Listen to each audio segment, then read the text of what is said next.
నమస్తే welcome to Leo news.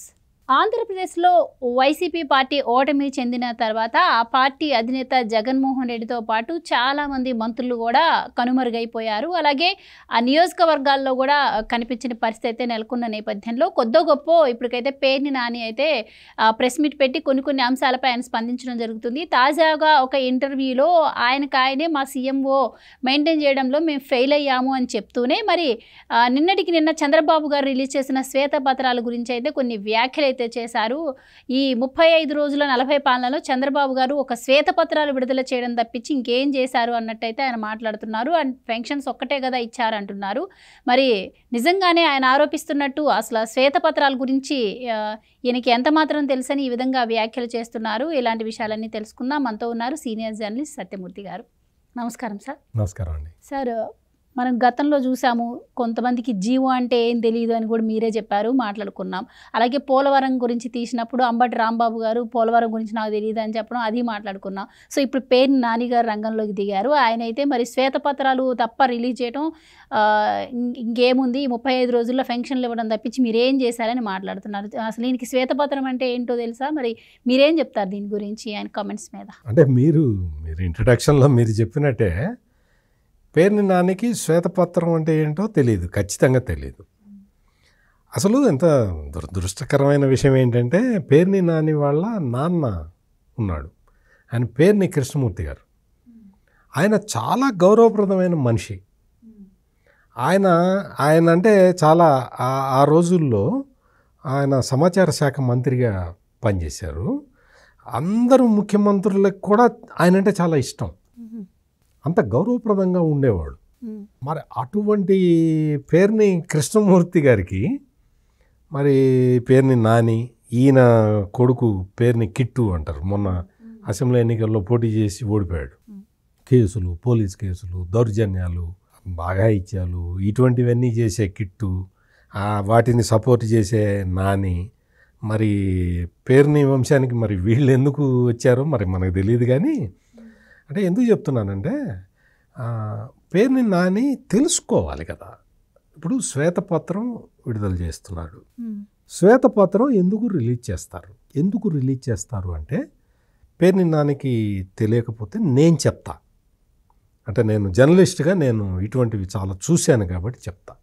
శ్వేతపత్రం ఎందుకు రిలీజ్ చేస్తారు అంటే ఇప్పుడు జరిగినది ఏమిటి, జరగాల్సింది ఏమిటి, ఒకటి నిర్ణయం తీసుకోవటానికి జరిగిన డ్యామేజ్ని ఇప్పుడు పొలిటికల్గా ఆరోపణ చేయటం వేరు, అధికారికంగా జరిగింది ఇది అని చెప్పటం వేరు. పొలిటికల్గా చాలా రకరకాల ఆరోపణలు చేయొచ్చు, కానీ అధికారికంగా ఇదిగో ఇది జరిగింది, ఇందులో తప్పు ఇది, ఇందులో రైట్ ఇది, ఈ తప్పుని ఈ విధంగా సరిదిద్దాలి, ఈ రైట్ని ఈ విధంగా కొనసాగించాలి అని చెప్తారు. ఇది శ్వేతపత్రం విడుదల చేయటం వెనక ఉన్న ఉద్దేశం.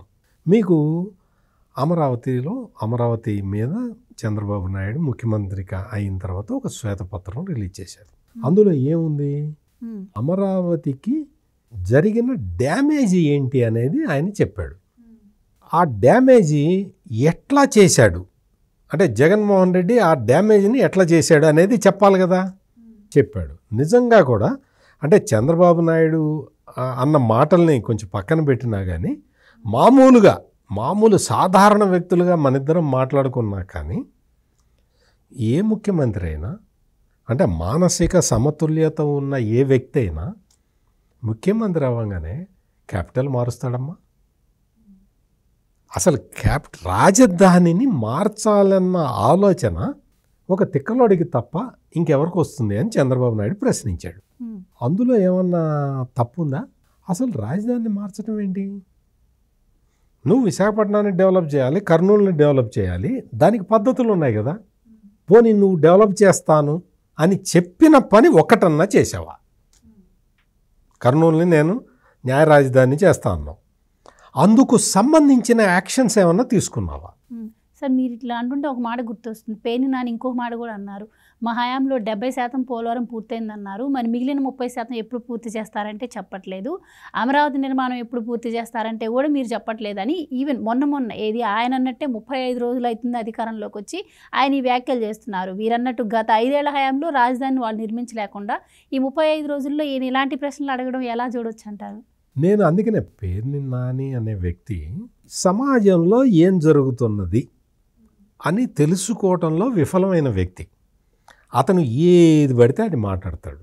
దానికి ఒక సహేతుకత అనేది ఉండాల్సిన అవసరం లేదు అనేది ఆయన భావన. అట్లాగే మాట్లాడుతున్నాడు. ఇప్పుడు మనం అమరావతిలో జరిగిన డ్యామేజ్ని చంద్రబాబు నాయుడు శ్వేతపత్రంలో చెప్పాడు. ఎప్పుడు పూర్తి చేస్తావు అని ఒక రిపోర్టర్ అడిగాడు. పేర్ని నాని అడగల. పేర్ని నాని కన్నా ముందర ఒక రిపోర్టర్ అడిగాడు.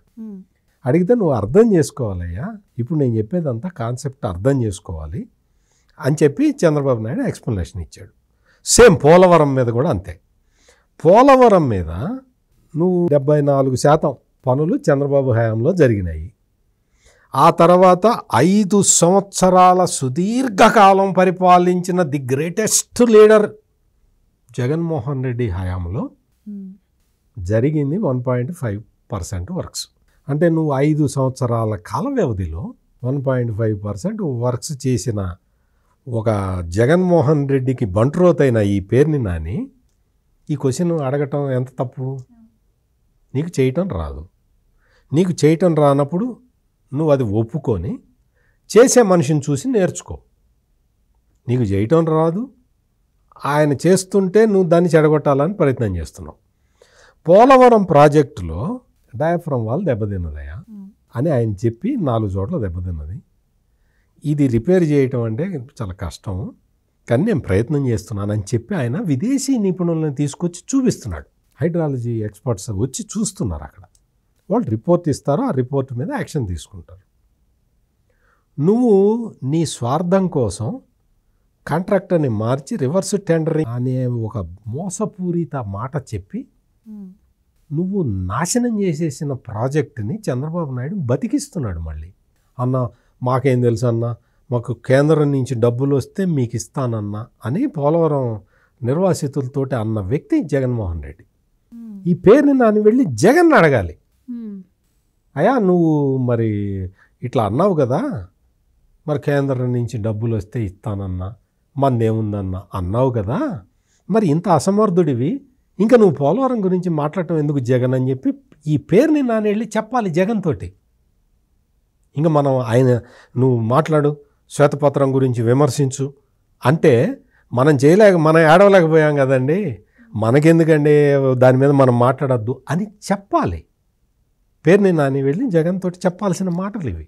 అంబటి రాంబాబు చెప్పేశాడుగా, నాకైతే ఏం తెలియదండి పోలవరం గురించి, నాకు చాలామంది ఇంజనీర్లు చెప్పారు కానీ నాకైతే తెలీదు, దానికి బొక్కలు పడ్డ విషయం కూడా నాకు తెలీదు. ఏం చేస్తాం, మీ దరిద్రం మీ దౌర్భాగ్యం నేను మంత్రి కావటం అని అంబటి రాంబాబు ఒప్పుకున్నాడు కదా. అట్లాగే పేరుని నాని కూడా చెప్పాలి.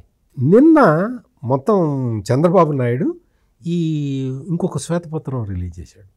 మొత్తం రాష్ట్ర వ్యాప్తంగా వైసీపీ వాళ్ళు ఎంత భూదోపిడీ చేశారు, ఎన్ని భూ ఆక్రమణలు చేశారు, ఎన్ని వేల ఎకరాలు కబ్జా పెట్టారు, ఈ పర్యావరణానికి ఎంత నష్టం చేకూర్చారు, మొత్తం ఎర్ర చందనాన్ని ఎట్లా కొల్లగొట్టి స్మగ్లింగ్ చేశారు, ఈ మొత్తం వ్యవహారం చేసి ఎన్ని వేల లక్షల కోట్ల రూపాయలు అక్రమంగా సంపాదించారు. పేదవాడికి ఉన్న ల్యాండ్లు అసైన్డ్ భూముల్ని కూడా ఈ దుర్మార్గులు ఎట్లా కొల్లగొట్టి కబ్జా పెట్టారనేది ఆయన ఒక శ్వేతపత్రం రిలీజ్ చేశాడు. యాక్షన్ తీసుకోండి, తీసుకుంటారు. తీసుకోకుండా ఎందుకుంటారు? ఇన్ని చెప్పిన వాడు యాక్షన్ తీసుకోడా? ఖచ్చితంగా తీసుకుంటాడు. దొంగలు దొరుకుతారు, దొరకకుండా ఎక్కడికి పోరు.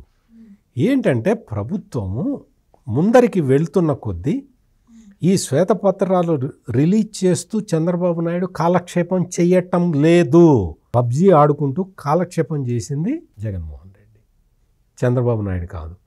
చంద్రబాబు నాయుడు అధికారంలోకి వచ్చిన తర్వాత పోలవరం కన్స్ట్రక్షన్ మీద పూర్తి దృష్టి పెట్టాడు. అమరావతిలో ఈ జగన్మోహన్ రెడ్డి చాలా కష్టపడి మొలిపించిన తుమ్మ చెట్లని క్లీన్ చేయించాడు. ఆ బిల్డింగ్లన్నీ ఇనాగ్రేషన్ అయిపోతాయి, మొత్తం అందరూ చేరతారు. పేరుని నాని కంగారు పడాల్సిన అవసరం ఏం లేదు. ఇవన్నీ పనులు జరుగుతూ ఉన్నాయి. ఇంకొక వైపు మొత్తం ఈ కబ్జాలకు సంబంధించి అన్నీ బయటకు వస్తూ ఉన్నాయి. ఇంకా ఉంది, ఇంకా శ్వేతపత్రాలు ఇంకా చాలా ఉన్నాయి, అన్నీ వస్తాయి. ఇవన్నీ చేస్తూ రాష్ట్రంలో పారిశ్రామిక అభివృద్ధి జరగటానికి ముఖ్యమంత్రి కాగానే వెంటనే వచ్చిన ఆపర్చునిటీని ఉపయోగించుకొని భారత్ పెట్రోలియం వాళ్ళ రిఫైనరీ. అండ్ ఇంకొకటి, మీరు భారత్ పెట్రోలియం గురించి తీసుకొచ్చారు కాబట్టి ఇంకొక మాట అంటున్నారు. గతంలో పవన్ కళ్యాణ్ గారు చెప్పారు విద్యుత్ ఛార్జీలు తగ్గిస్తామని, వీళ్ళు చెప్పారు. కానీ ఇప్పుడు వచ్చి మాట మారుస్తున్నారు. అండ్ చెత్త పన్ను వేశారు, చెత్త ప్రభుత్వం అని అన్నారు. మరి ఆ చెత్త పన్ను వచ్చిన తర్వాత ఎంతవరకు రద్దు చేయలేదు అంటున్నారు. అలాగే ఇప్పుడు సంపద సృష్టిస్తాము, బాబు గారు వస్తే సంపద సృష్టిస్తారని చెప్పారు. కానీ ఇప్పుడు చూస్తేనేమో ఖజానా ఖాళీగా ఉంది, ఏం చేయాలన్నా అని మాట్లాడుతున్నారు అని కూడా ఆయన విమర్శిస్తున్నారు. సో దీనికి ఏం అతనికి తెలియదమ్మా, అసలు పేరుని నానికి విషయ పరిజ్ఞానం లేదు. చంద్రబాబు నాయుడు ముఖ్యమంత్రి అవ్వంగానే కాన్ఫెడరేషన్ ఆఫ్ ఇండియన్ ఇండస్ట్రీ వాళ్ళది మొన్న యాన్యువల్ మీటింగ్ జరిగింది. ఆ యాన్యువల్ మీటింగ్లో దురదృష్టవశాత్తు అందరూ ఇంగ్లీష్లో మాట్లాడారు, పేరుని నానికి అర్థం కాల. వాళ్ళందరూ తెలుగులో మాట్లాడితే ఏమన్నా పేరుని నానికి అర్థమై ఉండేదేమో. ఆ confederation of Indian industry annual మీటింగ్లో ఏం మాట్లాడారంటే, చంద్రబాబు నాయుడు వల్ల మేమందరం కూడా పరిశ్రమలు పెట్టి లక్షలాది మందికి ఉపాధి కల్పిస్తున్నాము. ఆయన ఇప్పుడు అడిగితే మేము మళ్ళీ వచ్చి పరిశ్రమలు పెడతాము అని చెప్తున్నారు. దానికి చంద్రబాబు నాయుడు ఏం చెప్పాడంటే, నేను అడిగితే నువ్వు రావటం కాదు, నేను ఇక్కడ వరల్డ్ క్లాస్ ఇన్ఫ్రాస్ట్రక్చర్ని పెడతా, దాన్ని ఉపయోగించుకోవాలంటే నువ్వు రా అని చెప్తున్నాడు. అది నాయకత్వ లక్షణం. That is the leadership quality.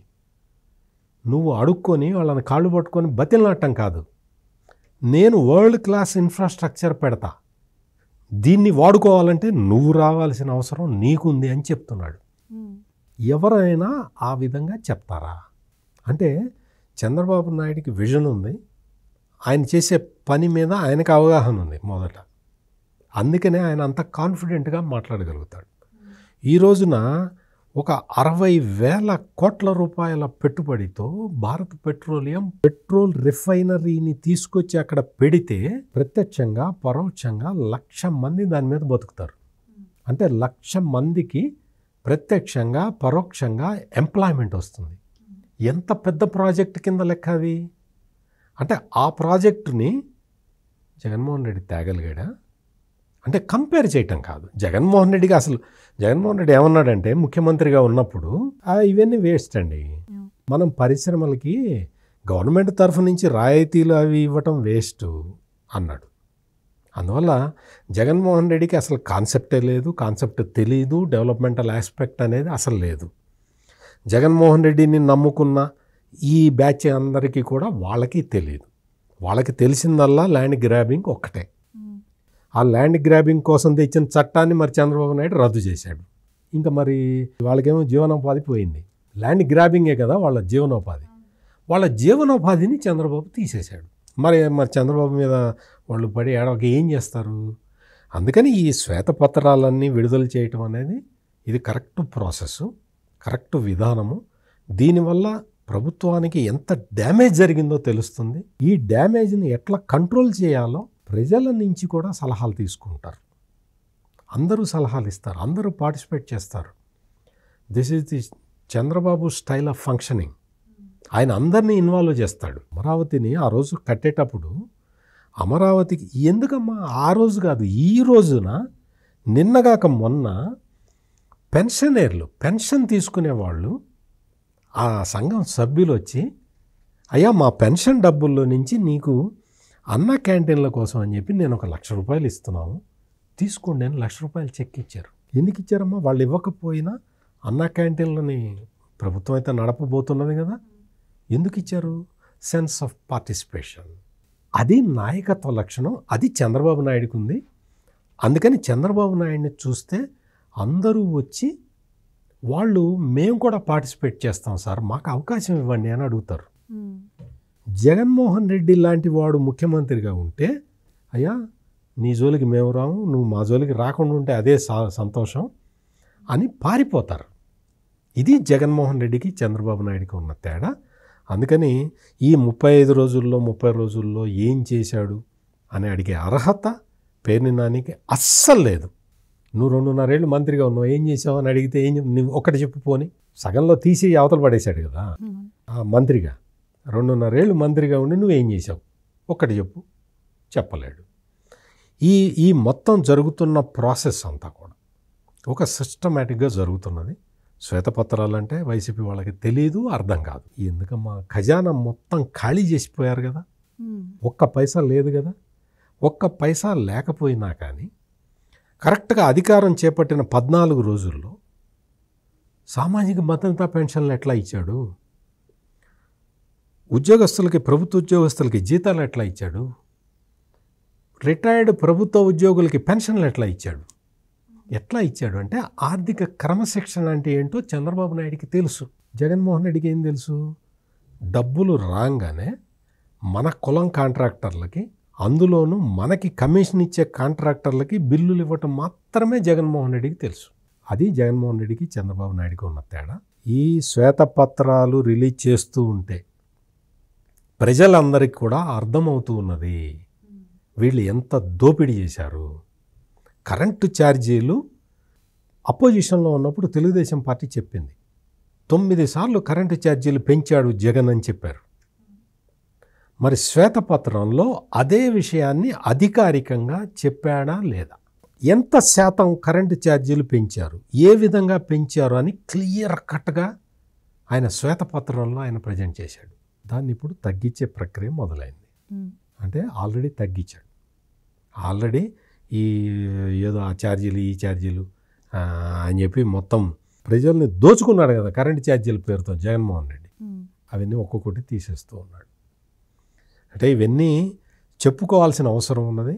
ఈ శ్వేతపత్రాల వల్ల ప్రజలకి వాస్తవాలు తెలుస్తాయి. ప్రభుత్వం పారదర్శకంగా ఉండి పనులు చేస్తే ప్రజల భాగస్వామ్యం పెరుగుతుంది. ప్రభుత్వం మంచి ఫలితాలని సాధించడానికి అవకాశం ఏర్పడుతుంది. ఈ మాటలన్నీ పేర్ని నానికి అర్థం కావు. అందువల్ల పేర్ని నాని కొద్ది రోజులు మౌనంగా ఉండటం బెటర్. Thank you. నమస్కారం.